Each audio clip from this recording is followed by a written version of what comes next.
How to fix Huawei Mate 70 Do Not Disturb keeps turning on. So let's start the video. First of all, open Settings. In Settings, scroll down and click on Sounds and Vibration. Now here you can see the option Do Not Disturb. Now click on Do Not Disturb. And if you turn on scheduled do not disturb, then turn it off.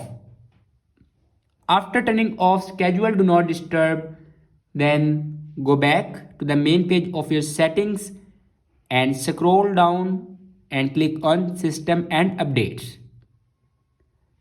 and click on software update. Now here you can check your latest version will be updated or not. If it doesn't update to latest version, then update it to latest version. After that, go back and click on reset and reset all settings. And again click on reset all settings. After reset all the settings, your problem will be fixed. I hope this video is helpful for you. Thanks for watching.